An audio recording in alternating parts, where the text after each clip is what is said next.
there is some network issue here. So if there is any lag or some, if you are unable to hear something, just stop me and I'll try to just adjust. Sure, sir, sure. Okay, so first of all, thank you for having me for this lecture.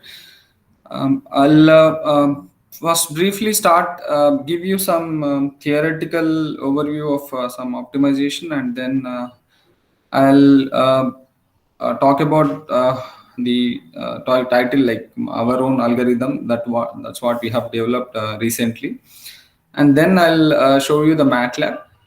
So I'll show you the code and I'll run, and I'll explain also how to utilize that code for your like how to modify that code and how to adapt that code to your problem. So yeah, I have not turned on the video because, like I told you, there is a network issue. So if I start video, then it will like basically lag. That's the point. It's okay, sir. Yeah. So let me share the screen.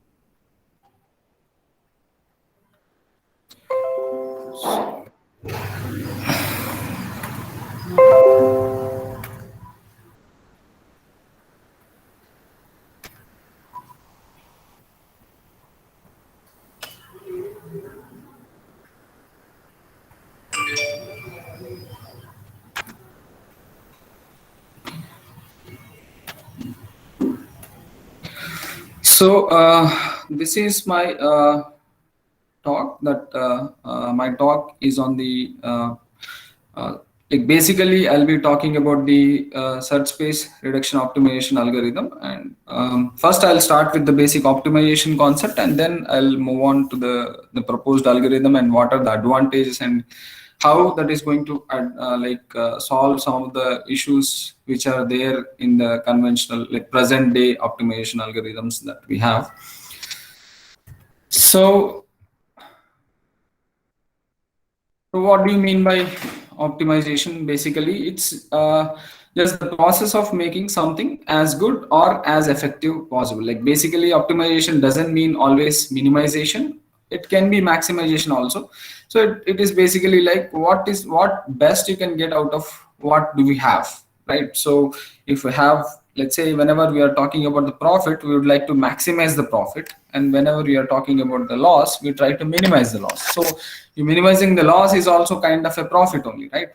So that's what is an optimization concept. So optimization is everywhere in every field, ranging from maths, physics, chemistry, accounts. Even the stocks also use optimization algorithms to predict, and there are n number of applications. So there is no specific field in which this optimization can be like any field it can be applied. There is no specific field where you cannot find an application of optimization. So it can be in your real life also, you can find optimization if you can able to model some of your daily life things. You can also optimize. Like we do generally optimize with our brain as well. Let's say I have 100 rupees, and how to utilize it to satisfy my needs, that is what is optimization. I want a pen, I want some food, I want something else. So you can decide that the range, like I want pen between 5 to 20 rupees, I want a food between 30 to 40 rupees, I want a movie ticket between 40 to 50 rupees. So you choose between like which gives you more happiness, which gives you more satisfaction, or which serves your purpose. You can choose. We'll usually do that optimization in daily life. So that's what we try to do in the scientific studies as well. So basically this simple, like the one of the very basic optimization, for like what we do in our +2 is the maxima and minima. You can see this is a simple parabola equation. If I asked you to find out the maxima or minima of this equation, so what you will do, you will simply take this equation, y is equal to, this is 0.1 into x square basically. So 0.1 into x square. So you will just do the dy by dx and find out that This is 2 into 0.1 into x, and you equate it to 0. So x is 0 as the minimum.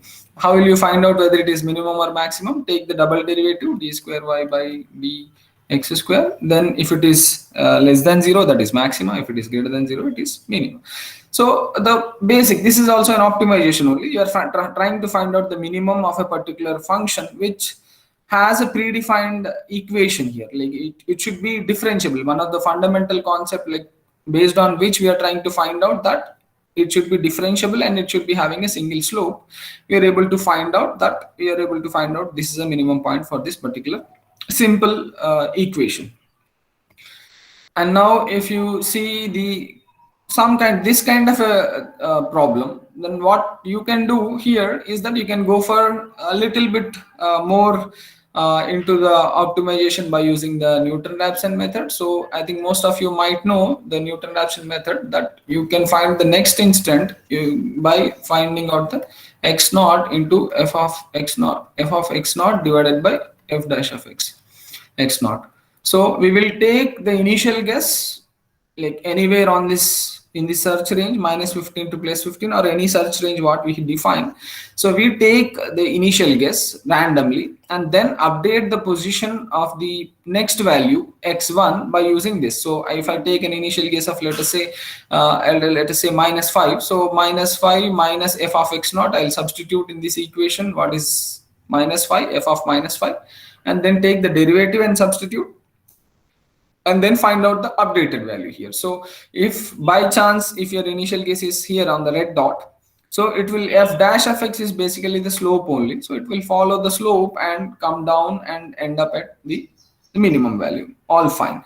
But by chance, if your guess falls anywhere on the other places here, so it is most likely that your solution could end up at the local minimum, even though there is a global minimum available. Right? So there is a chance. I mean, it's not 100% true that it will not, even though you start here, you might end up here. That is possible. But sometimes it is possible to end up at the local minimum instead of the global minimum. So that's what we are going to do. Like that is a problem with this method, like Newton-Raphson with the deterministic methods, where the deterministic means every time you run the same with the same initial guess, if you run the Newton-Raphson algorithm, you are going to get the same result, right? So that's what is a deterministic method is. So that will end up at the, either it can be ending up at the local minimum, or it can be ending up the global minimum. But if the initial guess is good, it is always going to end up at the global minimum, right? If the initial guess is very bad, like you are very far off from the global minimum, then there is a possibility that you might end up here, you might end up here, or you might end up at the local minimum as well. It is possible. So now you can see, if as you are increasing the complexity, so you can see there are n number of local minimums available. There is one global minimum available at this corner. So if your initial guess falls here, so definitely there is a possibility that you might end up at the local minimum. So the basic like why I'm trying to give you all this introduction is that, like, why we are going for the swarm based search or swarm based optimization algorithm. So that's what I'm trying to give you some overview, that we are going to go for multiple agent search instead of going for a single solution. You take one search agent and you try to find out the minimum. Instead of one, we are going to search with a group of agents. Like we are going to take several x values. Instead of one x value, we are going to take several x values between the search range. So that is what we are going to call it as a population based search. So this is a single solution based search. That what we are going to do is a population based search, in which we are going to we are going to initialize several solutions, and they are going to be called as search agents, or you can give any name, population, particles, so search agents. So there are given several names given by different people. So you can choose to give any name, but the job is the same. So we are going to take several points, and then we are going to iteratively move through, update these positions of these search agents such that we are going to go and find out the global minimum, right? Instead of trapping at the local minimum, we can find out the global minimum here. So you can see, even if you go for the like multi-dimensional, like this is a two-dimensional problem where I have this was a single dimensional problem, this is a two-dimensional problem where we have, you can see 1 x and y. So you can see the complexity it is going to add to the like Newton-Raphson or any other method where you are supposed to differentiate the function. So if I have two variables, then you are supposed to go for the Jacobian, then Jacobian matrix size is going to go exponentially increasing. If you go on increasing the variables, the components or the points in the Jacobian are going to go exponentially increasing. So it's the computational burden on the machine is going to go increase a lot. And other obstacle is that the function there must be a proper equation, and it must be differentiable in that particular range. If it is, for example, there is a pole which is existing at a particular point, so that is going to give you infinity, so that is not going to be acceptable. It is not going to solve the Newton-Raphson method. We cannot solve the problem using the Newton-Raphson method. So that's why we are going to go towards the meta heuristics, right? So the meta heuristic, basically meta means it is beyond or above. Heuristic means to find, like the meaning of meta heuristic is this. So this is a beautiful definition given by Osman and Laporte in 1996. So this actually summarizes everything what a meta heuristic is.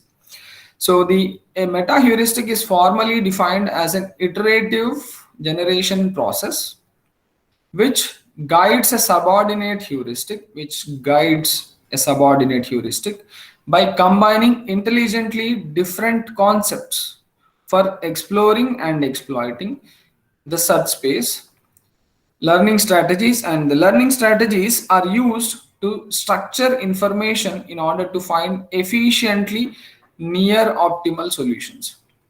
Okay, so everything what a meta heuristic is defined here, right? So it is formally defined as an iterative. It is an iterative process. So we are going to generate a random population, and then we are going to iteratively update, like we are going to guide the subordinate heuristic, like the one which is lower in the group. We are going to guide that subordinate heuristic into the to follow the best position, like best values, or to move towards the global best position.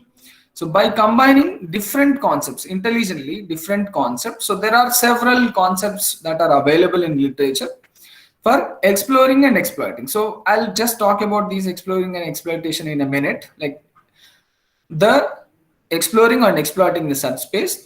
And learning strategies are used to structure the information. So we are going to structure the information such that we are going to find out the efficiently near optimal solution. So this is very important. So since these are not deterministic methods, these are stochastic methods, the optimal solution, whatever you are going to get, you cannot say that is always optimal, but it can be a near optimal solution. So what is the trade-off we are trying to do here is that we don't need a mathematical model, we don't need the algorithm or the function to be differentiated or anything. You only simple mathematical equations you have. It doesn't matter whether it is differentiable or not. We can simply apply these methods, and we are trading off between the computational burden and the accuracy or deterministic nature. So it is possible to get the near optimal solutions by using these meta heuristics. So I hope most of you are familiar with some of the meta heuristics that we have, like the PSO, or like I'm expecting that most of you might know. So that I'm just trying to go a little faster so that I can spend more time on the like algorithm explanation part. Okay, is that fine, sir? Dr. Ramesh, are you there? Yes, sir. Yeah, is it fine? Yeah, okay. It is fine.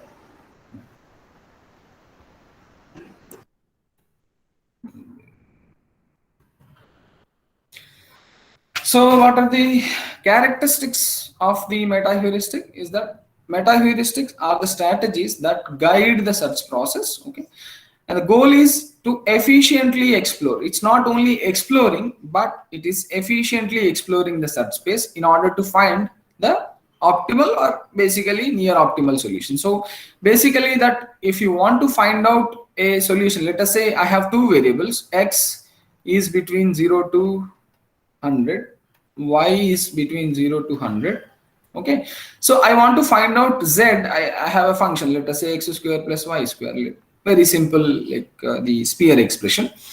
So if I want to find out what is the minimum value that I can get, right? So you can either go from start a loop from x is from 0 to 100, y is from 0 to 100, and do that loop 100 square times, like 100 times for each x value, 100 y values. Then second, x is 0, y is 0 to 100, x is 1, y is 0 to 100, x is 2, y is 0 to 100. So it is basically n square, order of n square number of iterations you can do, and you can actually find out that obviously 0 0 is the minimum combination. That, you know, by looking at it you can say. But if you don't know, let us say there is a complex expression, so you don't know what is the value of the best you can achieve. So one way is use the iterative method. So start from the first value to the last value, do all the iterations and find out what is the minimum value. So that is also exploring, but that is not efficiently exploring. So what is efficiently exploring is by, like, you applying the learning strategies, like by efficiently exploring, by applying that learning strategies. So that's what is the meta heuristic algorithms are going to do here. So we are not going to solve all the combinations, but we are going to look for the better solution, what we can find out within the search range in the minimum time possible. So techniques that which constitute meta heuristic algorithms range from simple local search procedures to the complex learning process. So there are several algorithms available. Some can be very simple local search, or some utilizes a lot of complex learning processes. So these are approximate and usually non-deterministic. This is one of the major criticism that these algorithms are going to face, that these are non-deterministic. That means if you run the algorithm once, you might get some value. So let us say you found Z as 0.0002, and if you run the algorithm second time, you can get a value 0015, or you might get 0017, you might get 0022. So there is no deterministic answer. Like if the algorithm converges to the global minimum, always you are going, if this is a global minimum and algorithm is able to completely converge to the global minimum, then you can get the same value. But most of the times, if the solution is unknown to you, so you cannot say that whatever the value you got in the first iteration is the global minimum, right? So that's what is a non-deterministic kind of a scenario, where you cannot actually say that the solution what you got is the minimum. But there are methods to, we can prove that that is almost close to the global minimum by using the statistical analysis. So by using, you know, we are going to run in order to what you call it as justify this is a global minimum. What we are going to do is we are going to run this algorithm several number of times, and then we can take the mean and variance of the solution, and we can say if they are close, and variance is close to 0 and mean is almost at the same place, then you can say that the solution whatever you are going to get is the minimum value what you have.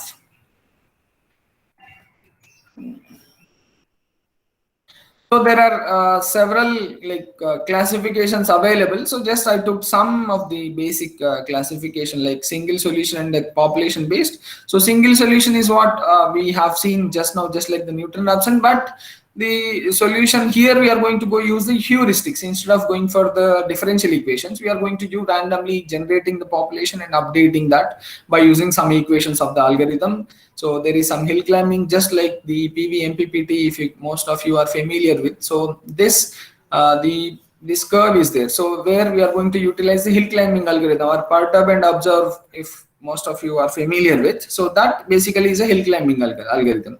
So we are going to perturb and we are going to observe. So if this is increasing, we are going to increase in the same direction like this. So this is basically a hill climbing algorithm.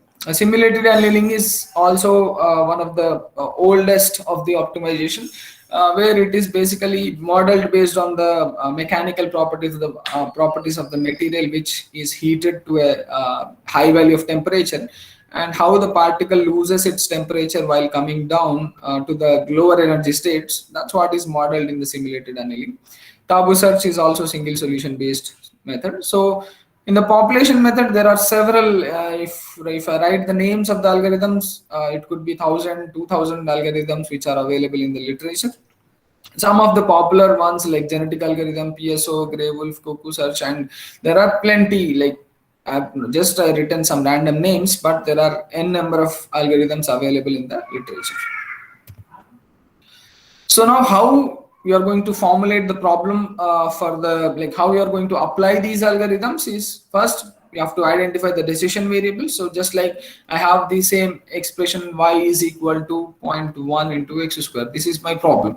So what is my decision variable is x. So identify the decision variable x.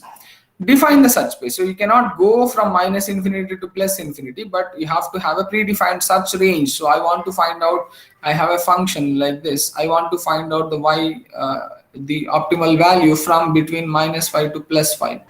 So you have to define the search range. So x is defined between -5 and +5.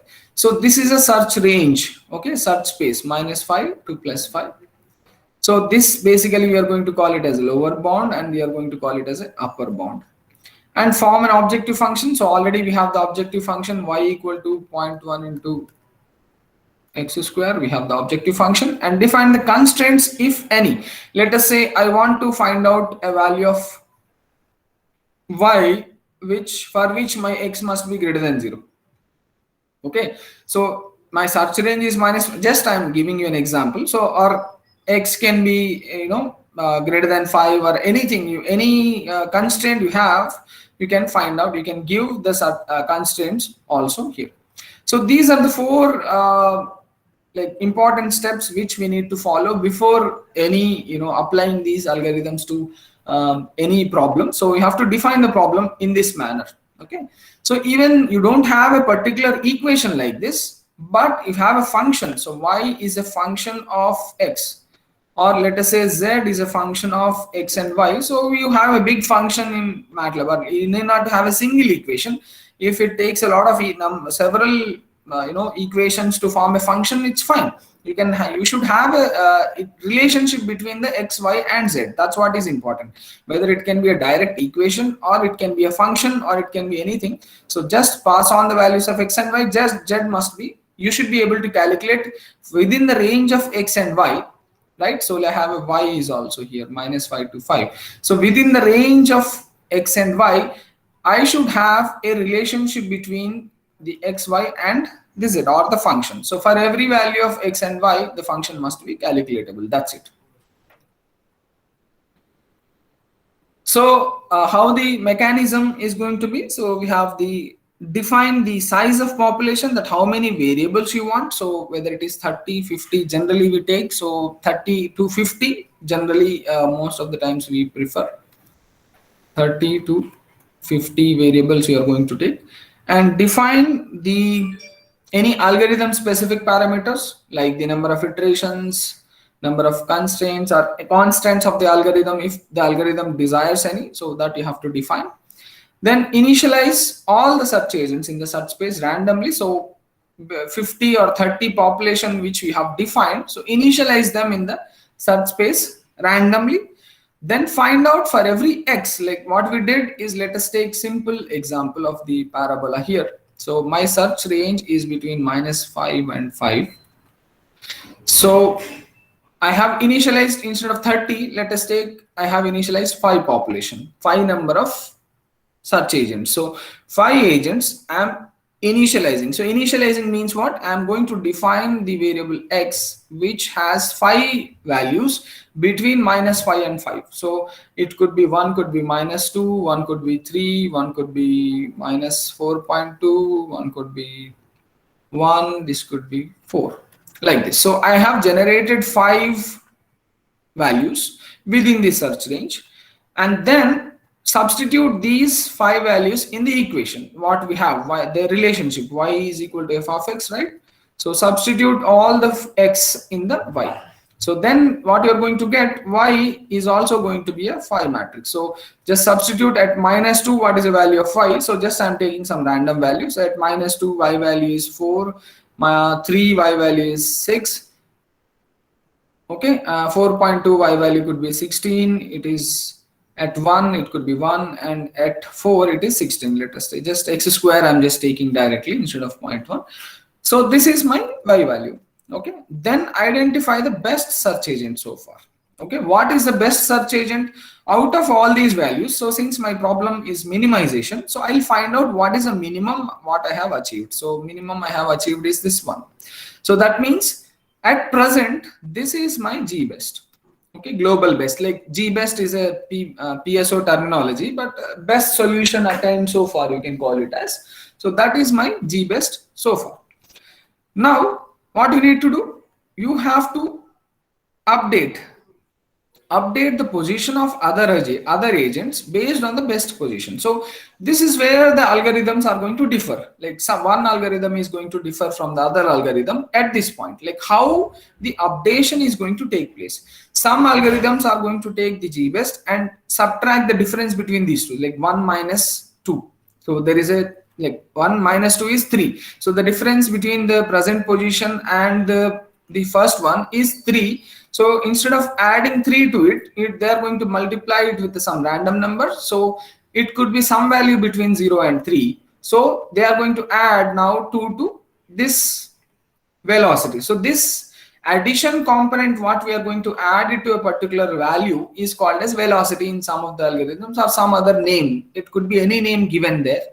But we are going to update the position of the other, like subordinate heuristics. That's what I told in the definition. So we are going to update the subordinate heuristics based on the best value. So we are going to take the difference and add it to this, so that it is going to be moving towards this one. So this is going to be moving towards this. This is going to be, everything is going to be moving towards this one. And in that process, the next iteration, the values could be changed. The next iteration, again, we are supposed to repeat the same thing. So repeat from step 4 until the objective is reached, or until the maximum number of iterations are over. Okay, so repeat from the step 4, calculate the objective, and then find out what is the best, then update the position, then repeat. So that's what is the heuristic is going to work like this. Okay, so is the process clear, or kisi ko any doubt? If anybody having, you can ask now on this process. Sir, good morning, sir. Yes, yes. Sir, as we are defining the ranges for the search space, will it give the exact solution? Because we are defining the ranges, maybe the best solution might lie above, out of the search space what we defined. In that case, how we can proceed? Yeah, that is a good question. The point is, this is a simple mathematical equation. That's why we are saying this is minus 5 and 5. I'm just taking an example. But in actual problem, let's say we are defining a problem. Let's say when I'm defining the problem, I'm going to take the boundaries according to my problem, right? So let us take example of PVMPPT. Let us take just simple example. PVMPPT, the optimization is what you are going to update the duty cycle. So you are going to find out what is the duty cycle which is going to give me the optimal value, right? So the duty cycle range is generally from 0 to 1, right? So we are going to take the entire range, because I know that my solution could be anywhere between 0 to 1. So I'm not going to take from 0 to 0.5, because I know that it could go beyond 0.5 as well. So this is what is in our hands, right? So this definition, this is as a problem, as an example I'm saying, but whenever you are defining in practical scenario, you should be taking according to your problem requirement, right? Let us say I'm constructing a home. So I'm going to define my parameters based on the land available. Okay, I'm not going to go beyond what I have, but I'm going to take the maximum possible range. Okay, so that's in our hand only. So that's what we have to do properly. Like there is nobody to tell you that it is beyond or above. What is the maximum permissible limit that you have to put, so that you can ensure that you're not leaving any particular values behind. Okay. Yes, sir. Noted. So that means the particular type of application will decide the search space. Yeah, obviously, the application only decides, right? Thank you, sir. Yeah. So now let's briefly just discuss about the exploration and exploitation. So the exploration is basically, it is to be performed in the beginning to explore the entire search space to avoid trapping into local optima. And exploitation is to be performed after a certain number of iterations for effective search near the possible optimal solution. So if I give you some basic layman example of what is exploration and exploitation, let us say you have 4 rooms in your home, okay, and you forgot your mobile in some room and you don't know, and it is switched off, or you forgot your pen or something like that. Pen, okay, mobile, you will say you will call, okay. I forgot my pen in some of my room. What I'm going to do? I need to search for that pen. So what we'll do first?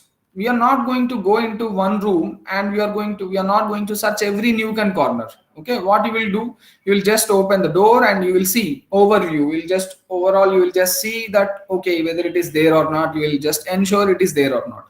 Then you will go to the second room. You will do the same thing. Third room, you will do the same thing. Fourth room, you will do the same thing. So initially, we are going to just overall look upon all the rooms so that we are not missing any room, and then we will think, okay, I didn't go to this room, or it is like in some room there is nothing, empty room is there, so there is no need to search in that room, right? So you can leave that room. Then you will come to the second room, you will just search it little bit more and leave it, and then once you find out, okay, I was sitting here in this room for long time, so it is possible that it is here. Then what you will do? You will search extensively. You will remove all the bed sheet. You will look under the pillow. You will look under the bed. Everywhere you are going to look. So that particular part is called as exploitation part, where once we narrow down the place, then we are going to look for extensively. We are going to search that area. And this part is you cannot ignore. Okay, you cannot simply start exploiting, but it's possible that it may be the pen may exist in any other room as well, right? The pen indicates the global minimum. So until you don't know that it exists in this particular room, so you should obviously look for all the rooms, right? So here the importance is that you should consider both. You cannot ignore one, and you cannot either you cannot do only exploration, you cannot completely explore all the 4 rooms continuously. Iske baad you just go into this, then this, then this, then this. So you cannot run in circles, right? So or you cannot ignore particular areas and you cannot start exploiting here. So it is kind of a seesaw battle, like where there is properly you have to choose between exploration and exploitation. So the switching between exploration and exploitation is also important to get the proper global optimal solution within the less number of iterations, right? That will narrow down. Once if you are able to narrow down to your particular area, then you can extensively search and go as close as possible. So if you allocate less number of iteration to exploration, more number of iterations to exploitation, if your luck is good, you might get more close what you call global minimum. Or if your luck is bad that you have not explored properly, then you might end up, what is the local minima possible within this range, you are going to end up at that local minima instead of global minima, because you forgot about the exploration, right? So, and in the real world problem, it will not be like this. We are not going to divide the search space into blocks, and it's not like that. Just for the sake of understanding, I'm telling this example, okay? So that's a fine tune one has to do. So every algorithm gives you some parameter to tune between these exploration and exploitation. And I'll explain more on this as well. Like, basically, if you know that if your algorithm, if your problem has several local minimums, then you are supposed to go on performing more exploration, okay? Or if you know that your algorithm is having only local minimums are very low, or the global minimum is very like you have the surface is like this. So there are local minimums, but global minimum is here. The difference between global and local is very large. Then you can go for the more exploitation, where you can get closer to the best solution available so far, like best solution what you can find out.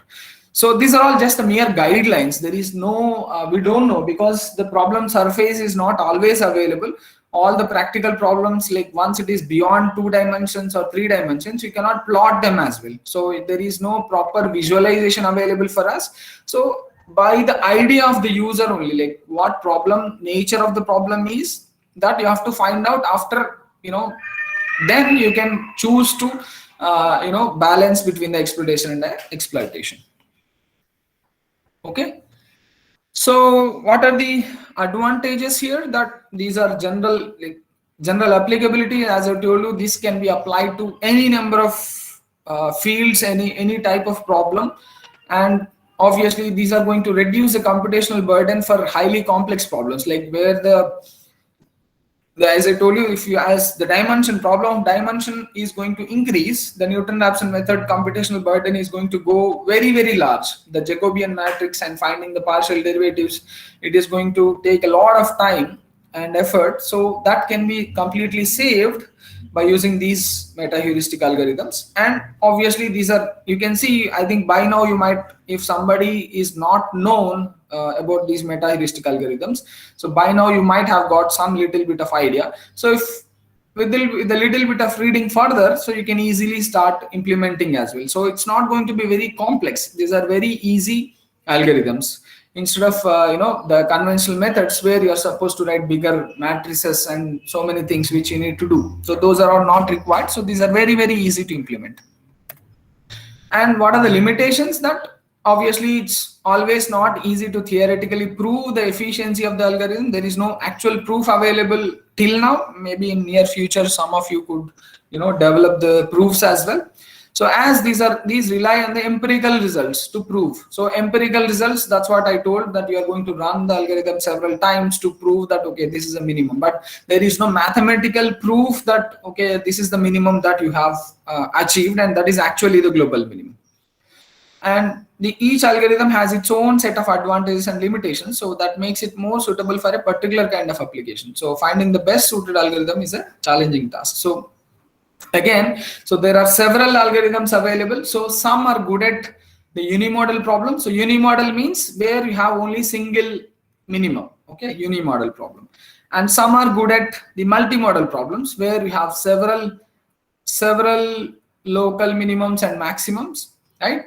So you don't know which algorithm is, you should know that what is the problem type. So some algorithms may be suitable for this kind of problem, some may be suitable for this kind of problems.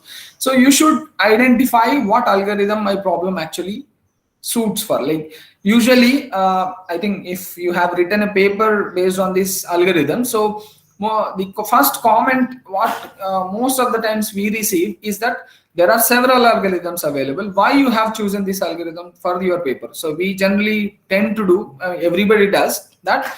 You apply 4 algorithms, 5 algorithms, and you'll find out the result and you compare.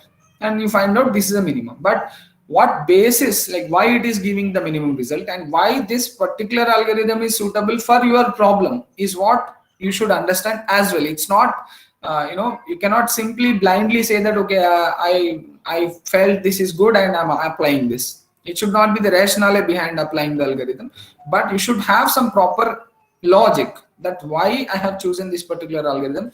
That makes the user or the reviewer convinced more about, like, okay, you know what you're doing. It's not that you're simply doing whatever you think you do. Okay. So now coming on to our algorithm. So this is the latest what me and my colleague has developed. So this algorithm we are given the name called as subspace reduction algorithm. Okay, so before I move on, if any other doubts related to basic concepts, we can take 1 or 2 questions if somebody is having a doubt, so that we can continue. Sir, is there any thumb rule existing between population size, number of population, and accuracy of conversion? Yeah, there is no actual thumb rule actually, to be precise. So that you have to decide based on the computational burden you have, like how much time your solution, how much time your problem is taking to compute. So based on that, you can take, generally common practice is to take between 30 to 50. So you can increase that as well. What you can do is you can, you can try. That is also you can do based on the heuristic. So in your paper, let us say if you want to say that 50 population is correct, what you can do is you can perform an analysis. You can take 30 population, 40, 50, 60, 70, 80, and take a fixed number of iteration, and you can prove that after 50 iterations, my solution is not improving anymore.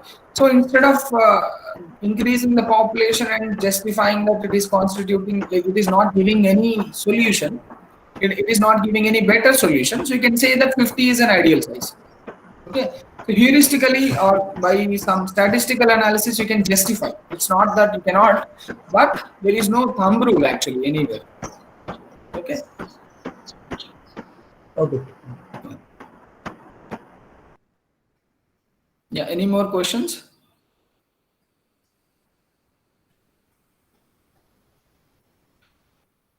Okay, then. So let us move on to the algorithm.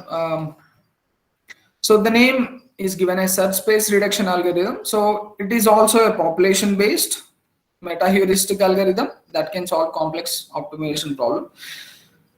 So this algorithm, multiple search agents randomly move in the search space to find out the optimal solution, just like the any swarm-based or any population-based algorithm. So the philosophy is this: to explore the search space efficiently as well as reduce the search space through the iteration. So what we are trying to do is that in PSO or any other algorithm, what happens is that the search space, the entire search space is going to remain the same. That means your search range is always fixed from 0 to 100. Let us say Y is 0 to 100. The search range, the entire search range is open. Okay. And what we are going to do, we are going to update the position of particles. Let us say these are the particles. So this is the best what we have achieved. Let us say this is the best particle. We are going to update, we are going to move all the particles towards this best position in the first iteration, and then we are going to update the compute again, repeat the same process. So what we are trying to do is, we are not going to move towards the global best. In this algorithm, what is the key element is that when you're trying to move towards the best attained so far, let us say by chance your solution global best falls here.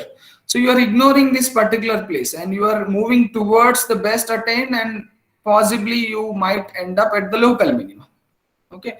So in this algorithm, what we did is that instead of following the global best, okay, what we are doing is that we are going to reduce the search space. Like we are not going to update the position of this position of each of the particle or each of the search agents based on the best position, but we are going to reduce the search space to some less value, and we are going to re-initialize population in this reduced search space. Okay, first iteration we are going to randomly initialize in the entire search space, and the next iteration we are going to take some, do some calculation, and based on that we are going to reduce the search space. So instead of going from 0 to xy 0 to 100 and y 0 to 100, the next iteration, the range is going to be changed from, let us say, 10 to 90. Just an example, okay? Don't take it literally. So y can be 10 to 90. So now the search range is reduced. So based on the best, or based on some calculations, what we are going to do now in the next slides, I'm going to explain. We are going to reduce the search space, and every time we are going to initialize the population randomly in the reduced search space. Okay, that's what we are trying to do.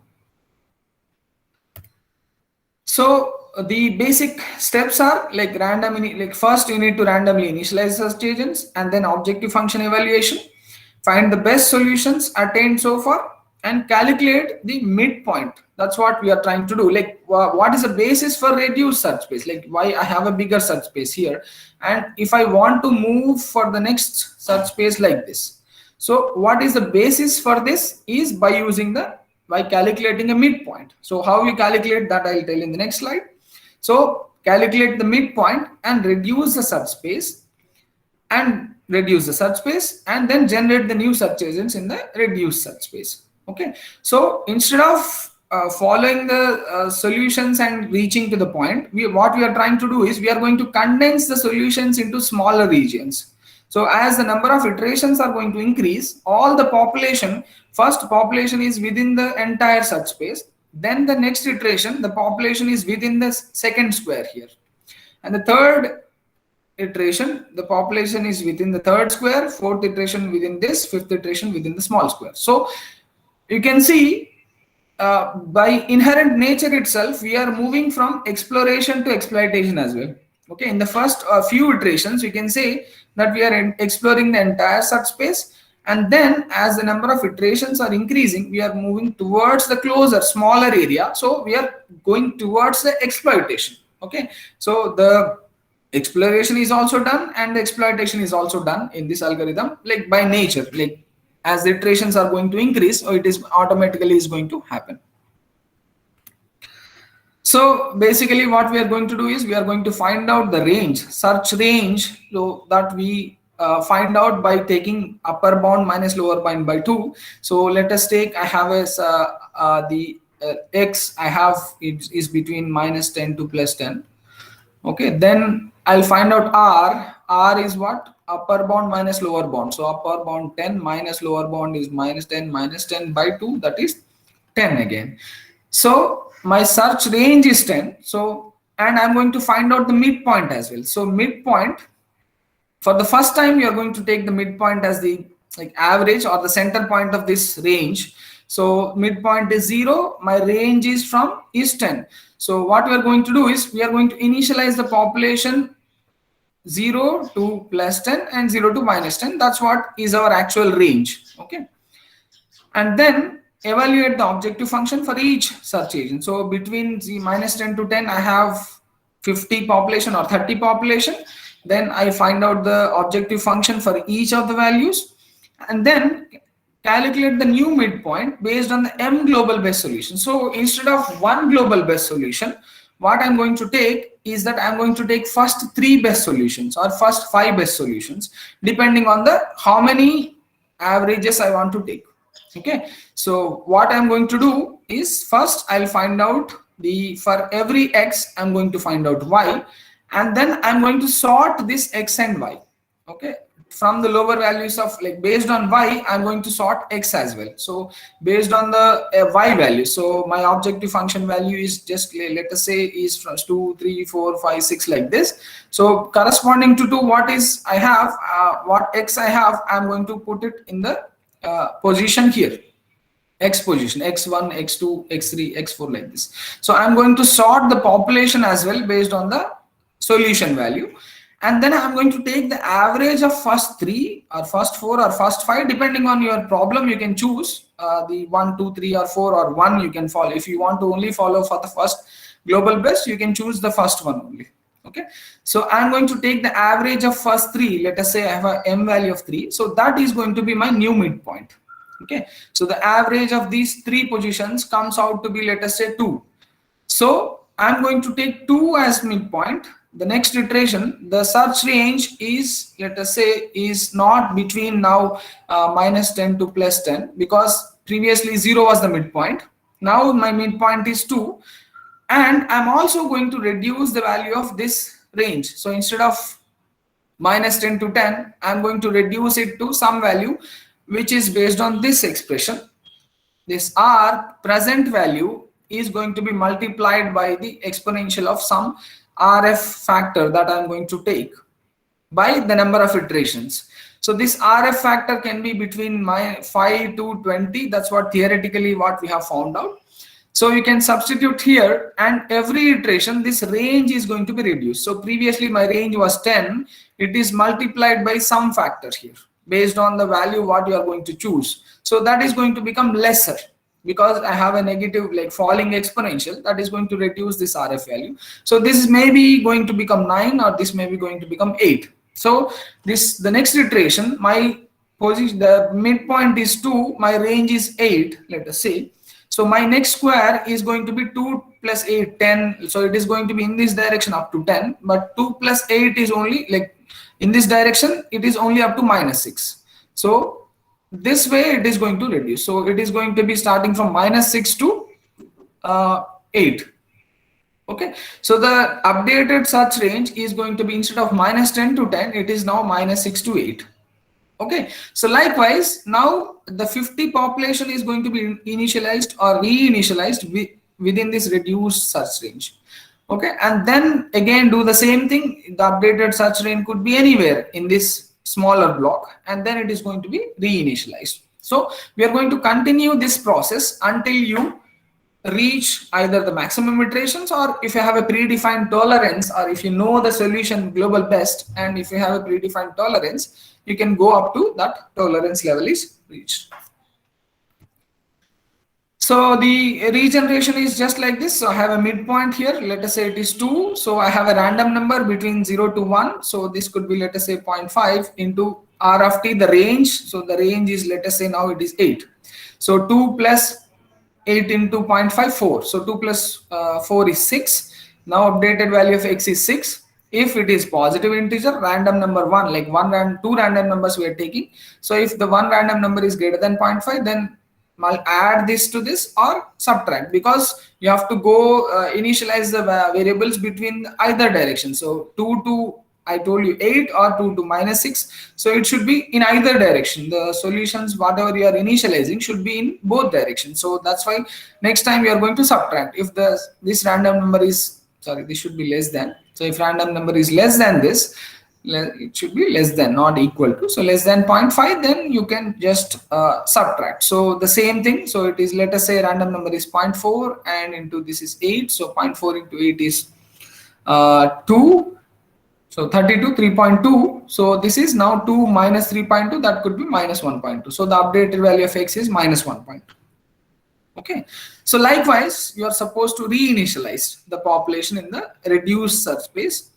And if, let us say, obviously it is possible that some of the values may exceed the updated search range, then we can simply use this equation to bring them back into the search range. So just simply put them within the search range. Upper minus lower is going to give you the difference into some random number plus the lower bound, so that it comes into the search range. Okay, instead of going like in the PSO or any other algorithm, generally what we are going to take, if the particular value is greater than LB, then we are going to equate it to LB. So, but instead of equating it to LB, what I feel is that you can just bring it back into the search space by multiplying it with the random number. That could also prove to be some exploration, additional exploration that we can achieve. Okay, so this is a basic concept here for algorithm. And you can see the RF, how the RF is going to change the exploration and exploitation here. So you can see, if I take the RF as 7, this blue color dotted line, you can see this will promote for more exploration and less exploitation, because the search range is reduced lesser. So let us say this range R is 10 is 100%. So it is going to become 80% after, let us say, maybe 5% of iterations. Okay, or it is going to become 50% or half at, let us say, after 20, like 10 number of iterations, or it is going to become 20% at 20% of iteration. So it is going to take, the search range is reduced slowly, even if you can go for RF as smaller value 5. So this can be, the curve is going to be like this. So this will explore more. So the search space is reduced slowly. As we are increasing the RF value, the search space is reduced faster. Okay, and now how you can decide upon the factor RF here is that if your problem is multi-model, then you should give the problem to search, like if you should give algorithm to search or explore more. So take a little bit of higher RF value and start more exploring. And if your problem is unimodal problem, or you have no local minimums, so you can straight away reduce the search space quickly and explore more, so that you can achieve the global optimum position here. Okay, so this is again a user defined parameter. One parameter is M, that number of what we call it as midpoints, or number of best values you can choose to find out the midpoint. Another parameter what we have is this RF. This factor is going to be, you should choose between 7 to 15, or that's what, just as a what we call guidelines. You can choose any value between 2, 3, 4, 5 and 20 as well. You can choose, no issue with that. So you can see, just as an example, how the particles are going to move in the search space. You can see this is a simple problem. So where I have a search range is between minus 32 plus 32. So this is Akele test function. So you can see initially the randomly initialized population is like this in the entire search range, and the midpoint based on the 3 midpoints average is here. Okay, so based on this, what we are going to do, we are going to update the search space, and you can see this search space is updated like this. Now the search space is reduced to this part. Okay, now the particles are only limited to this area. So x1 is limited between minus 30 to minus 10 to plus 30. X2 is limited from minus 20, let's say 25 to plus 25, 20, like that. And the next iteration, you can see the space is reduced further. It's not next iteration, some iterations later, you can call it. So as the iterations are going on, you can see the population. So you can see the population is getting condensed slowly. Slowly they are moving toward, as the best solution is 0 and 0. So you can see the 0, 0 is somewhere here. 0, 0. So they are trying to move towards 0, 0. The midpoint is trying to move towards 0, 0. So you can see it is getting, all the population is getting slowly condensed, and finally they got converged to the global optimum what we have. Okay, so just to give an idea, these are all not any like theoretically that it happens every time, but how the algorithm functions I'm trying to show to you, so that you can have a visualization of how generally the optimization actually works. Okay, so like this, these are going to converge. Okay, so is there any doubt here in this algorithm? If you have any doubt, I can answer. Why the only exponential has been taken for the correction factor? Why not we go for 1 by x or 1 by x square? Yes, we can. Yeah, there is no specific reason actually. The exponential, actually this e power is not be doing any job here. Actually, if you can observe clearly, this e power rf by t max is constant. T max is the maximum number of iterations. Rf, once we have chosen, that is fixed. So e power something is not going to do change. Okay, so e power something is going to give you some smaller value. So instead of going for smaller value, just we made it to a bigger value, so that 5, 4, 2, it is going more easy to just to tune. Okay, so this becomes a constant once you choose the everything. And the exponential kind of a decay, it is coming because this value is being multiplied with itself, like the previous value. Okay, so the value is multiplied with some smaller number every time. Okay, so 9 is multiplied with, let us say, some 9. So it is going to be 81, and the next r value becomes 8 naturally. So 8 is multiplied with 9 is going to become 72. Okay, this r value is going to be reduced, as we have seen in the previous expression. So the r value every time is going to be reduced, and that is going to reduce this r value. So this is going to giving the exponential curve. So that exponent term is not adding up anything. But instead of, if you go linearly, basically it doesn't give you any benefit actually. You cannot get a global minimum. It's mainly concentrating on the exploration only. So you are reaching here. Okay, the exponential curve is only going to give you the balance, like this is going to be, you can play with it. That is the advantage you have. Okay, so there is no specific reason to it, but exponential suits more to this kind of a problem, more to the optimization basically. Okay. Linear is also fine, you can do, no issue with that. Because 1 by x square and 1 by x cube, if denominator exponential keep on increases, like power increases, the decaying will takes place very faster. Very fast, so, yes. So then we may reduce the search space within very short, maybe like within 5 iterations. The same thing, you can see RF15 you are getting this. So what happens if I take RF50? It will obviously go like this only, right? It will go like this, right? Yes, sir. Yes, sir. The same, like effect is same. Whatever the way you want to do, that is going to become the same, right? So you can reduce. That is the point. That's what is the exploration and exploitation I was talking about, right? You can definitely reduce, but the point is you might miss out on the actual search. Okay, not reducing the search space is our main idea, that every iteration you should reduce drastically. Our idea is that you should reduce, you should be able to reduce, at the same time you should be able to explore. Both you need to do. You cannot, let's say you are moving on a car, and if you want to enjoy the view, you are supposed to go slow.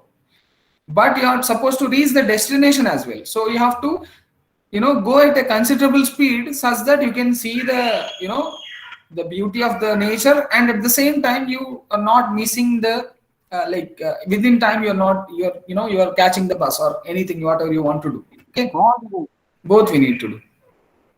Okay, sir. Thank you, sir. Yes.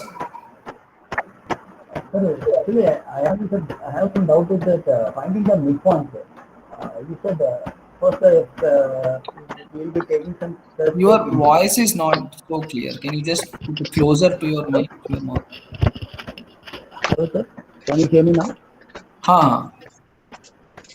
Sir, actually, I have some doubt with that midpoint. Okay. Calculation of the midpoint. Mm-hmm. Initially, we are having some search space, Mm-hmm. and we are finding the objective function for each of that points. Okay. And then in the next, we are sorting each solution. We are sorting, and Yes. we are taking the first three. We are taking the first three, and then from there, I have some confusion, sir. How to calculate that midpoint, and then for the next iteration, how to go for the reduced search Okay. space? The midpoint is what basically that I have the first three best solutions. So I'm just taking those three solutions and finding the average of that position basically. Okay, nothing. Average of the position. Okay. Yeah, position only, not the solution. Solution averages doesn't give you anything, right? Okay. Yeah. So now that is the midpoint for the next. Now that is a new midpoint. For every iteration that is going, and from you take that midpoint as a center and then initialize the population. So you have a midpoint at the center and then randomly initialize around that midpoint on the left and right, like on the both sides of the midpoint. Okay. Then I'll show you the code as well. No need to worry. There you'll understand if you have any doubt. Okay. Okay. So now let me open the MATLAB and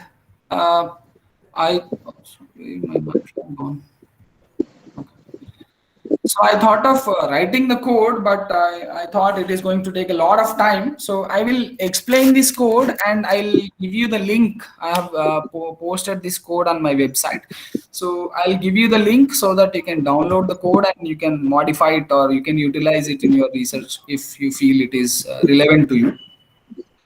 So the code, basically I have four functions. So one main function where we just start the basic parameters we define, and then we are going to call the functions, sub functions what we have, right?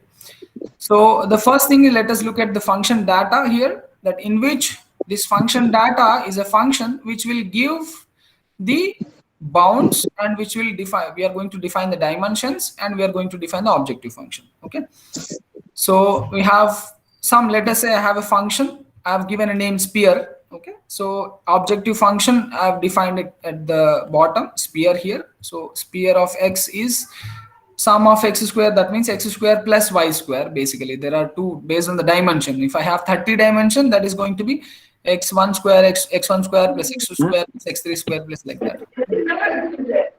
Yeah, you can mute, somebody was talking.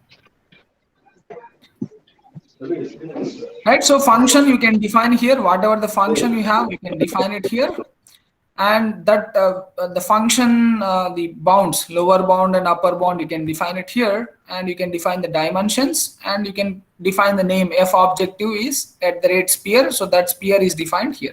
So common function definition you can find, or your objective function, whatever you have, you can define it here. So you can give the bounds differently as well. You can give, let us say there is 30 dimensions, so 30 dimensions can be having different bounds. So you can give -5, -3, -4, like that. You can give three bounds also, you can give differently, like 100 I cannot write right now, just I'm giving you an idea. Instead of single value, you can give multiple different bounds as well. So that is a function data. So now the main function, you can see I have taken the population as 30, and the midpoints I'm taking 5, like instead of 3 I'm just taking 5 best points, average of 5 best points. Okay, not 3. You can take 3, you can take 2, it's up to your problem. You can just fine tune this to your requirement. Okay, and RF I'm taking as 15. That means I'm kind of more inclined towards the exploitation, not than the exploration. So the function name is sphere. That's what I'm going to pass it to the argument here. So this function data is going to pass this function name sphere and gets its lower bound, upper bound, dimension, and the objective function. Okay, so that's what we have defined in the function data. And iter max is going to be the number of iterations. Maximum I have taken 1000. So generally, like, we take 1000 depending on the problem and the time that you can decide that number of iterations. And now we are passing this to this SSR algorithm. So the population, number of maximum iterations, lower bound, upper bound, and the dimensions, how many number of dimensions the problem has, objective function, and the number of midpoints or the number of averages you are going to take, and the RF value. So that is going to give you the G-best value, G-best position, and the curve, like the position, like the convergence curve, the each iteration, how the global best is varying. That's what is going to be gradient variable that we can plot. On the bottom, I'm plotting that gradient only. Okay. So if I run, I'll explain the code, but just I'll show you. So if I run, I'm going to get the gradient like this. So for the sphere objective function, I have the gradient achieved like this. So now the SSR, if I open, so I'm just taking the G-best as infinite, like since I'm going for the maximum, like even though my problem is minimization, what I'm going to do is I'm going to maximize 1 by 1 plus x. So that is so that my algorithm need not to change every time. So G-best I'm taking as infinite, and the some variables. So this midpoint is to store the value of that midpoint. So for each dimension, I'll have one value. So that is 1 by dimension. And P is the solution, like for each population, you are going to get one solution. So that is going to be the solutions. Like I have 50 variables, 50 search agents. So 50 solutions I'm going to get every iteration. So that is going to store in this P. And just to have I've written code by using n. So I'm just copying these dimensions into n so that easy to use in my algorithm. And gradient is each iteration I'm going to store the best value in this gradient so that I can plot it at the end. So this is calling the initialization.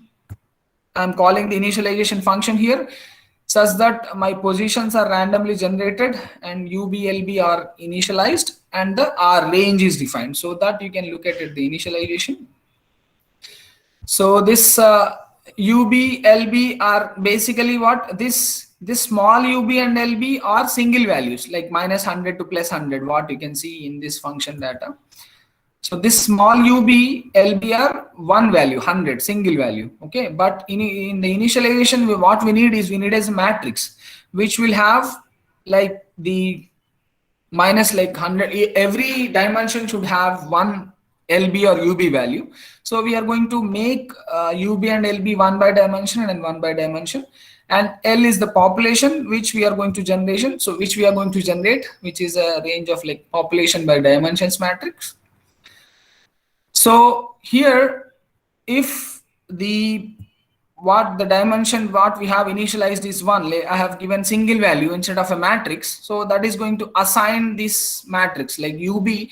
After this loop, this UB is going to become 100, 100, 100, 100 like this. Like 30 dimensions are there. So it is going to be a matrix which is going to be 1 by 30 and all values will be 100, 100, -100, -100 or like +100 or depending on the range, right?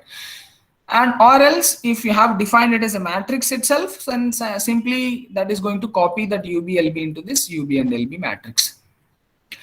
And midpoint we are defining as like for each dimension there must be one value, so zeros of 1 by dimension. And the range is again for each dimension you are going to have one range. And you can see that we are finding the midpoint here for the first time. So LB plus UB by 2. And range is absolute value of this LB plus UB by 2, so that it is the minus and plus are going to be compensated and we want to have a positive value. That's why I'm taking the absolute value. This is for the first time because initialization only done once. But the next time we are going to do in the SSR this function itself. So we don't come back at the initialization problem. So we just initialize like any other standard PSO or any other algorithm. So LB of J plus UB minus LB into random into plus LB, you're going to be getting the initial population. Okay, so this is just a standard initialization. There is nothing complicated here. You can, any algorithm you take, the initialization is going to be always like this. Okay, there is nothing new here in this initialization part. And now once we have initialized, so I have L, which has a population, the search agents, LB and UB are the lower bound and upper bound in each dimension. Like LB is a matrix which is going to give you all the minimums. Let's say I have two variables, X and Y, and I have the minimum of X as -2 and minimum of Y as -5. The LB matrix will be -2 and -5, two variables, and UB matrix will be, let's say I have upper bound as 5 and 10, UB matrix will be 5 and 10, like that. There is nothing complicated here. So now once I'll start with the iterations, iter equal to 1 to iteration max, iter max. So, and for each population, this part is basically for checking the bounds. Like if the particular variable is beyond the bounds, you can just bring it back. So this can be written at the last of the loop or at the front, so that you can write either way. So I just put it in the front. So this comes into effect only from the second iteration. First iteration, we anyhow have initialized the population within the search range only. So that is not going to go beyond the search range or beyond the bounds. So that is going to be within the search range. So for the next iteration, if any particular like variable or the search agent is going beyond the search bounds, you can bring it back into the search bound. So now we are finding out the objective function by passing each row. So each row means L is the matrix which is going to contain the population. Like every column is going to contain values corresponding to X and Y. So we are going to take each row indicates. So let me just write it down so that if some clarity is needed. Have I closed? Okay, it is there. So let us take this. Let us take this L, means that is basically the search agent. So this is going to be the matrix like this. So this X and this is Y. So the values, whatever the population which we have initialized corresponding to X are going to be in the first column and corresponding to Y in the second column. So let us say X is like 1, 2, 4, 3. So Y is, let us say 2, 4, 3, 1. So I have initialized the values for X and Y like this. So I'm going to take the first row, so that this joining this X and Y is only give you Z, right? So I'm going to take the first row every time, one row every time, so that that combination is going to give me one particular solution, right? So that's what I'm trying to do here.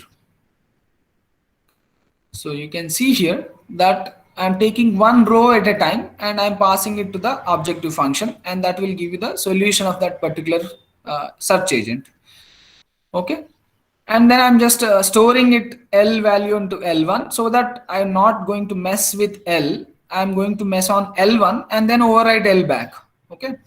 So L1 is that each time you are going to add this dimension plus 1, like the what I'm doing is L is a matrix of, let us say 50. I'm going to add the next one more row there. I'm going to add this solution value as well, so that to sort, okay, so that to sort the entire L matrix together, okay, based on this P value, based on the solution value, I'm going to sort all the rows, okay, because I cannot sort P separately and the position separately. I'm sorting P plus the entire L matrix, so that everything is sorted together, okay. Let me just explain in a minute if you want to have a little bit of clarity. So basically what I'm trying to do is, this L is here, L matrix is like this. I have 1, 2, 3, 4. This is corresponding to X. I have Y 4, 3, 2, 1. Let us say this is Y. What I'm doing is, whatever the value of objective function 1 and 4, if I substitute into this Z, f of X comma Y, what I'm trying to do is that I'm going to put that value in the last row of this L itself. So for that, what I did, I copied this entire L into L1 and I placed this Z corresponding to 1 and 4 here. Let us say my Z value is 3. So I'm putting it here. So likewise 2, 3, whatever the solution I'm going to get, I'm going to place it here. So 3, 2, I got, let us say 1, 2. 1, 4, 1, I got, let us say 1. So this is my L1 matrix. So that why I'm trying to do this, so that I'm going to sort this entire row based on this as a key element. So I'm going to sort this based on the position of like 1, 2, 3, 4. So this 1 means this 4, 1 is going to come in the first. And this second value is minimum, so this 3, 2 is going to come on the second as well, so that the particular combination of x and y and its objective function value are not separated. Okay, so that everything stays together. Okay.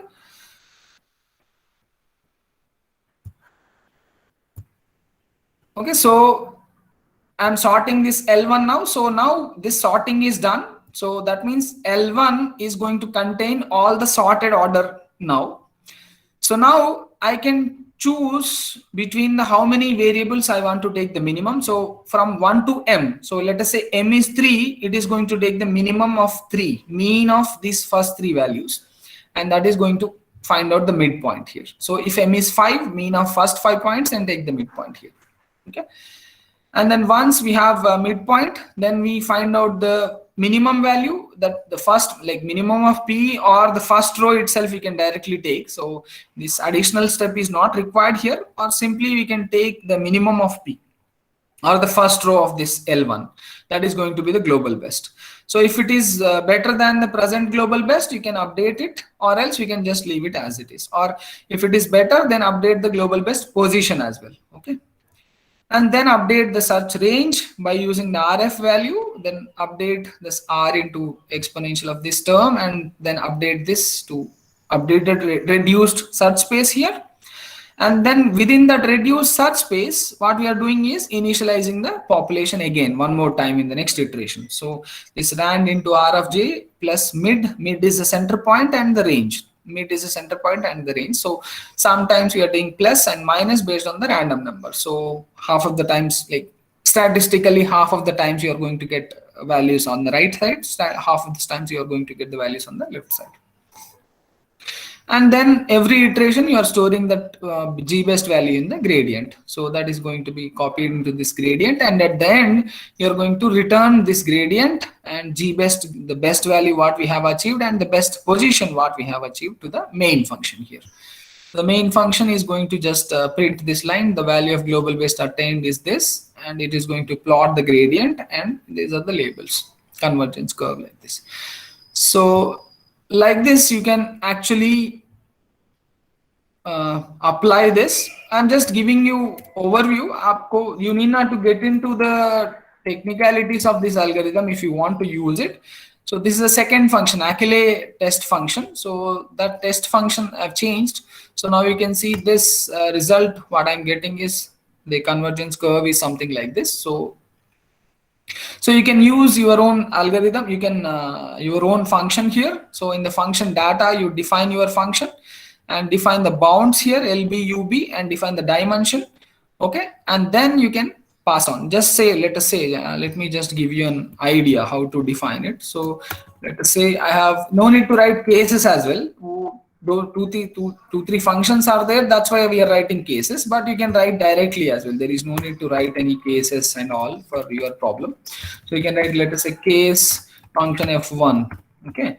So f objective, you can either define it as @Achille or something like this, or simply write the objective function here itself. If you want, if you have a function to call, you need not to write separate objective function and all. You can directly write it, or else you can write call function f1, let's say we are calling it.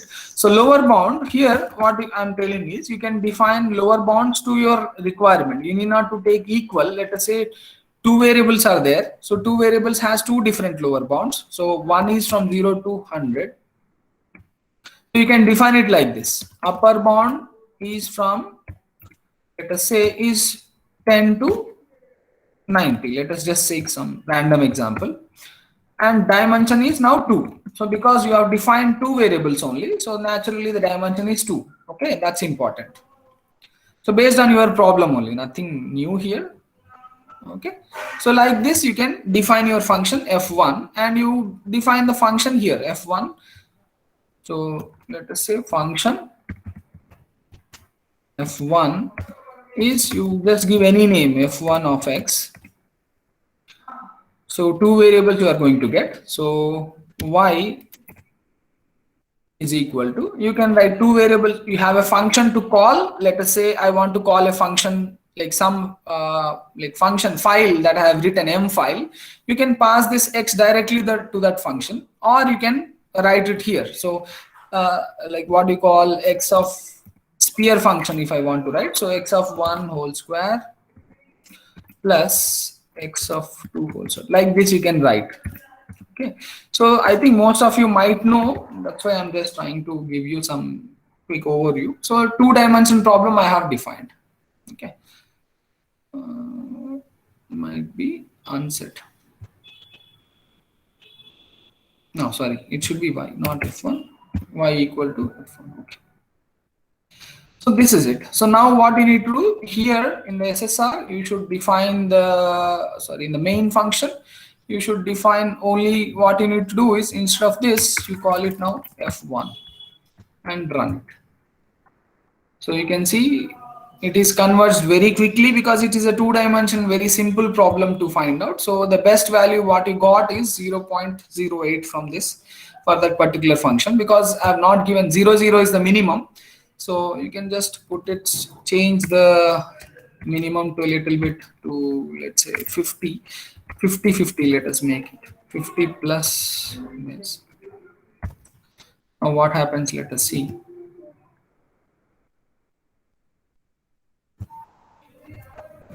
So you can see you got 50.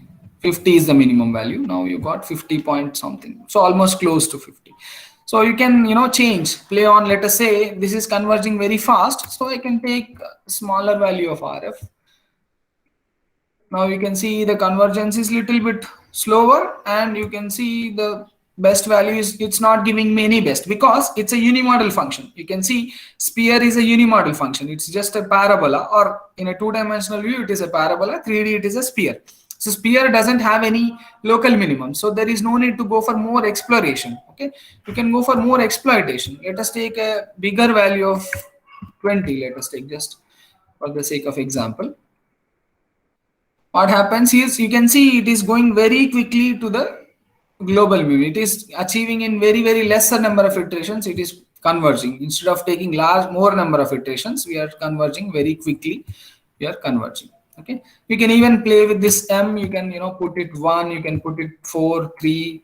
So you can choose different values here to find out that what suits the algorithm to your best like what best you can, what suits your problem that you need to do. Okay, so like this you can implement. So I'll give you the link to my algorithm. I don't know whether it is. I'll just paste this link in the chat box. So this is my Google web page.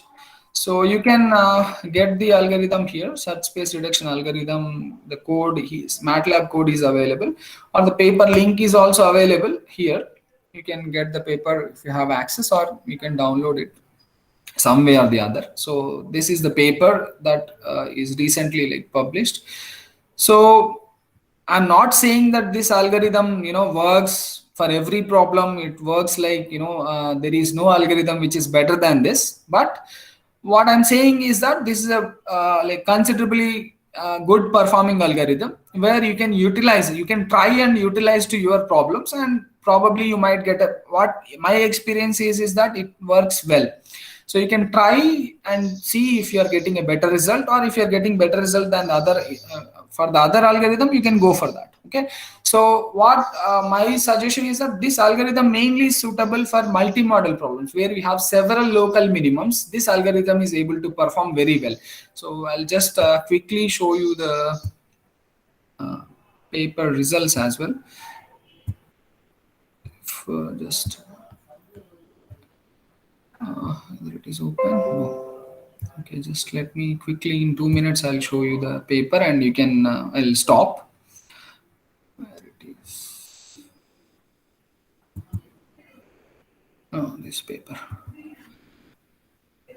So this is the paper. So let me.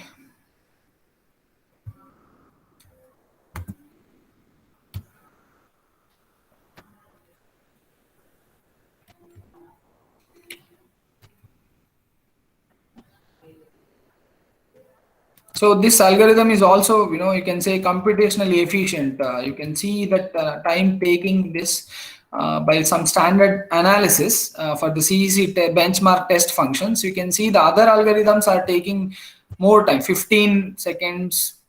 This ALO is taking 1050, PSO is a little bit smaller only, but SSR is taking this for this T2, and overall time, you can see this is 11.07 is the value. And for GSA, it is 182, GWA is 11.2, and ALO is this very large, and PSO is little bit less because this our algorithm has the sorting as also. So the sorting is adding to the time consuming, but otherwise this is performing very reasonably less time it is taking. And if you see, these are the benchmark test functions. You can see this is a spear value, F1. F2, F3, Rosenberg, and Akele. This is Akele test function. That's what I have just simulated. So these are all the test functions whenever you propose an algorithm which you need to prove your algorithm on, that your algorithm is able to achieve the global best for each of these test functions. Okay, so this has several local minimums. You can see all these smaller teeth, like these are the so-called level, several local minimums. You can see this also has several local minimums, but this has no local minimum and this has no local minimum. You can see like that. So these are all, this doesn't have any local minimums, but some algorithms, some functions has several local minimums. So the ones which we have the local minimums are called as multi-model functions. The ones which doesn't have local minimums are called as a unimodel function. So the first 6 are the unimodel, and after that they are all the multi-model functions. And these are all composite functions, which is a combination of unimodel and multi-model problems. So these are the function definitions. Here you can see the ranges. So here just I'm trying to show that for unimodel problems, you can see the GWA is performing very well. This SSR is also performing good, but GWA is performing better.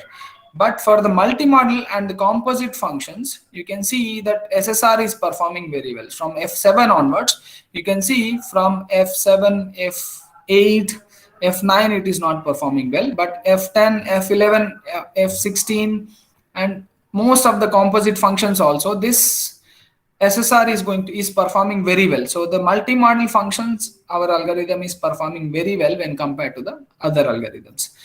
Okay, so you can just refer this paper for more insight and how the population and how the M value is affecting the results. You can see M3, 4, 5, 6 different values we have given the results, and for this some kind of a convergence analysis also we have shown. So different.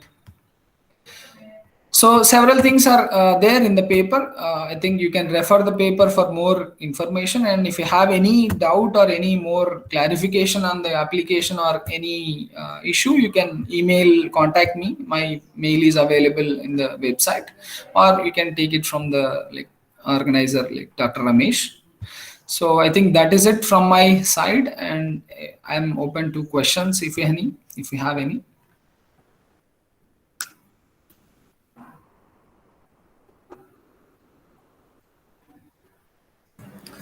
Participants, if you have any questions, please rise.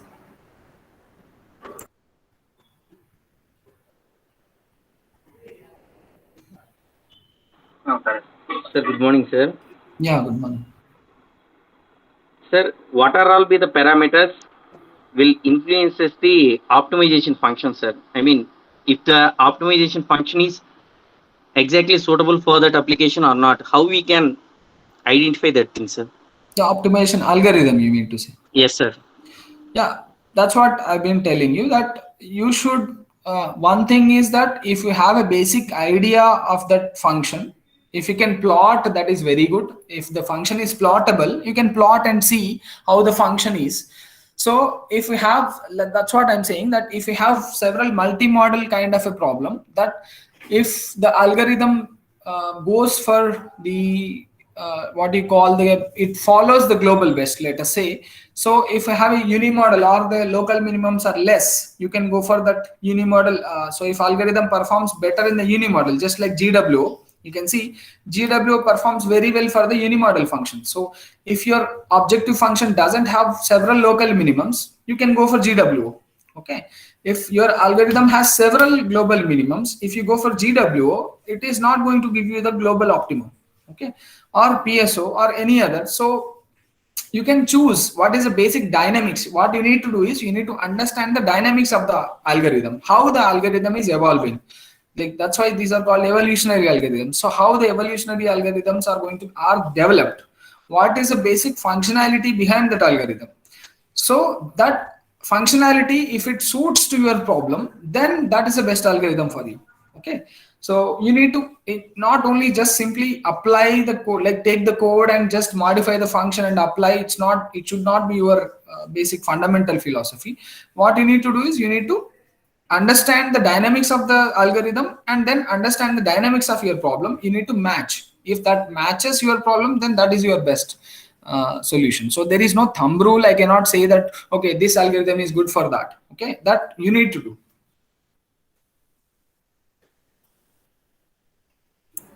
Thank you, sir.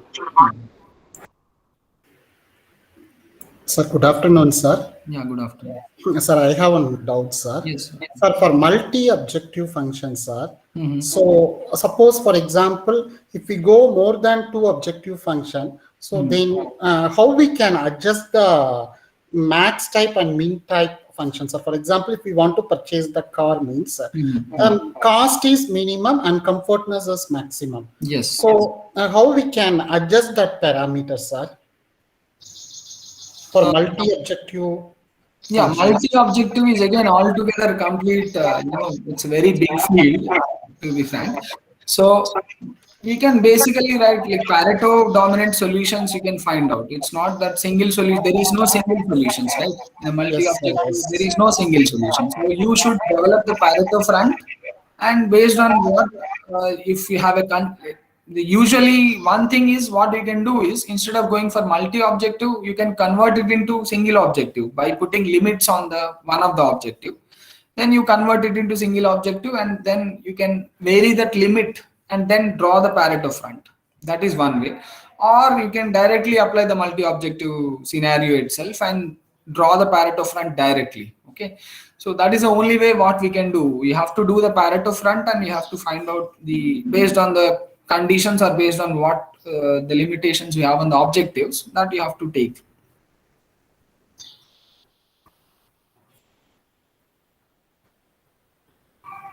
Yeah, have I answered your question or you have something more to ask? Yeah, Dr. Aidepu Mahesh, can you tell one or two problems? There are many faculties are about to do the PhDs. Okay. They are looking for the PhDs. In this area, is there any particular problems they can? Okay. That I have in the presentation. I thought it is already too long for people might get bored, so that's why I didn't get into. Okay, I'll quickly I'll take 5 minutes to show that where this kind of optimization can be applied. Just an idea. It's not. I'll just give you a brief idea here. So from here you can see. So you can see that this is one of the application, like you have a multi-level inverters. So if you want to find out the switching angle for the selective harmonic elimination, so you can form the objective function like this. So we have the SHE equations and you can take the three objectives. I have three objectives. So I'm just converting that into one objective because overall every equation should become 0. So I'm just taking this 3m on the other side so that it becomes 0. So overall my objective function to be 0 only. So I'm just adding these three together to make it a single objective function. And the bounds on the angles are from 0 to pi by 2. The search range is 0 to pi by 2. So generate three angles, substitute in these three equations, then find out the function value, then repeat the same process until you get the minimum possible function. That means minimum means your solution should be as close to 0, so that all the harmonics are lower order harmonics, or the 5th and 7th lower order harmonics are eliminated, and your fundamental is close to your whatever the modulation index what you have chosen. So that is one of the most common application people use this algorithms for. And the other application is you can tune the PID gains of the any motor drive. This is simple V by F control motor drive. So you can take the objective function from this can be taken from this error. This error is like this the reference speed and the actual speed. So let us say this reference speed is this. So the actual speed is like this, going like this.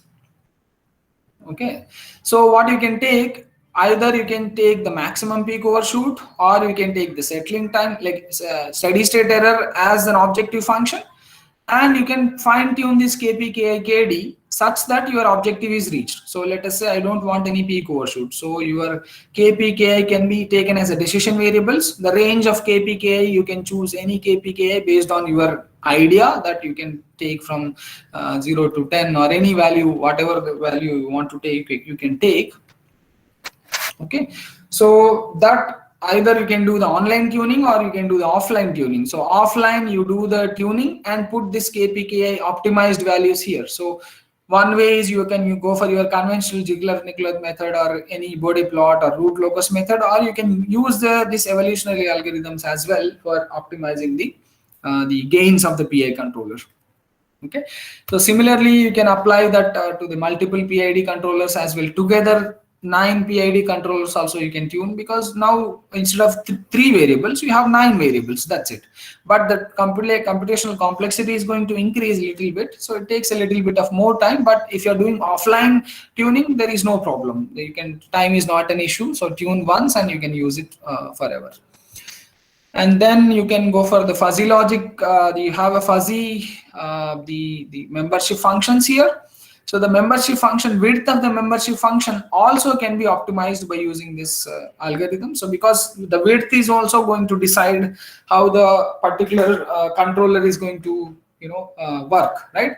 So that width can be taken as objective function, like variable, and based on the objective function what you have chosen, you can apply that different optimization algorithms to the fuzzy logic as well, to tune the fuzzy logic membership functions.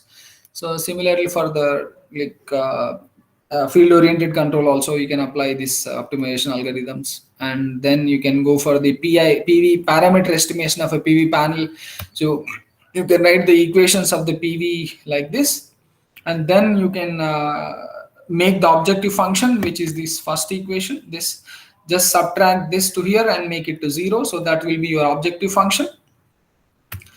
And objective function, like this is a function, objective function is a root mean square error for the different values. So instead of because if you satisfy at one point, that is not the proper parameter, but it has to satisfy at all the points. So any number of points, the n number of points that you have taken, that can be the root mean square error of at each point what this function is giving. So ideally this function should give you 0 if this RS, RSH and A are correct. For every value of on the VI curve, this function should result into 0. Okay, so whatever the value, any value which you are getting more than 0 is the error, so that you need to minimize. So these 3 are the parameters which you need to find out, and this is objective function. And if you have that experimental data, from there you can apply the data to the objective function. Like you can apply the optimization and you can find out the actual parameters of RS, RSH and A for a PV panel. So, and PV MPPT, as I have told you, many papers you might have already seen for PV MPPT. So one, you can go for the online tuning. This is online or this is offline. This is online and this is offline. So online means when the simulation itself running, you run the algorithm and find out Kp, Ki, Kd every time. So this is more efficient, but it is time consuming. It may not react very quickly because it takes time until this algorithm is run. This Kp, Ki, Kd are not going to come, updated values, right? But here offline, you do the simulation and put the values here. Sorry, this is online. Offline means you're going to remove this. Once you calculate this, you remove this block and this is going to run. Online, this is going to continuously find out the optimal solution, and you're going to feed it to the PID controller and run it continuously. Okay, so these are some of the areas. I mean, there are n number of areas. It's not limited to this. So the StatComs, wherever you have a PI controller, you can apply this optimization. Wherever you have some parameters to find out, you can find out the parameters of the motor. You can do the sensitivity analysis, effect of the parameters. So many things you can find out with these optimization algorithms.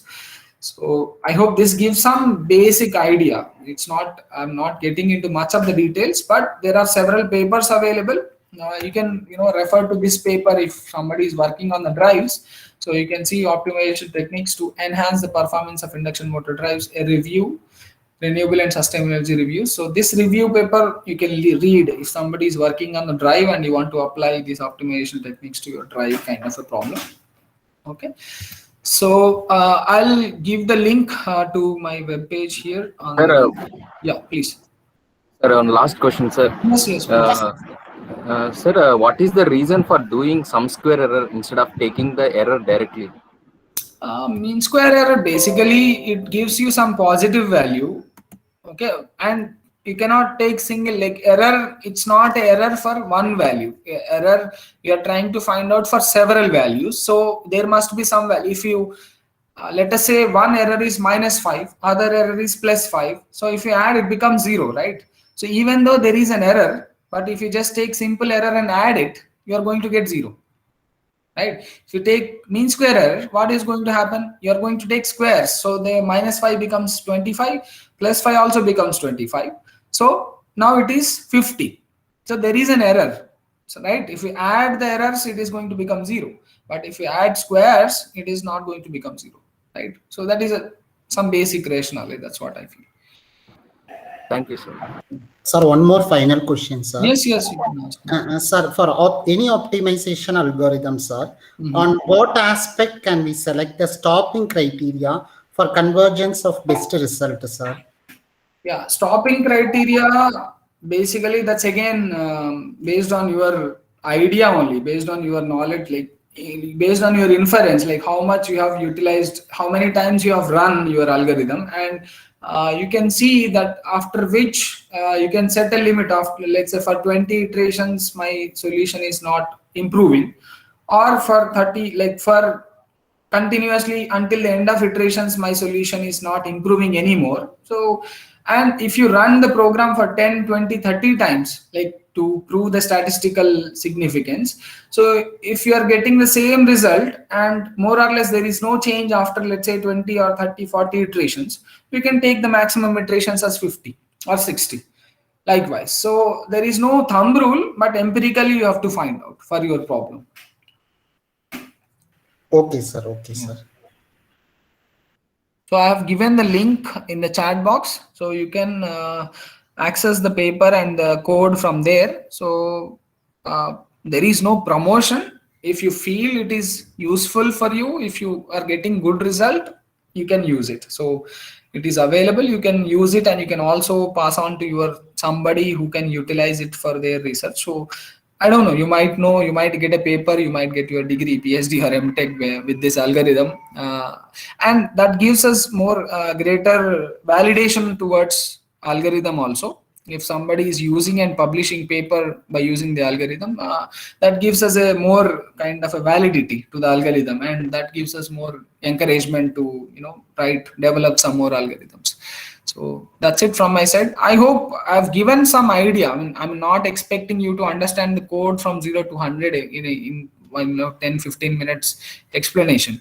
You can take that code and understand in your own time, in your own way, and that could be I'm just giving you just an idea, okay, so that you can utilize this in your work. Yeah, I hope I have succeeded in that. Thank you all of you for patient listening, and I can see a lot of participants still there. So I hope that you got some delta X from my presentation, and thank you so much.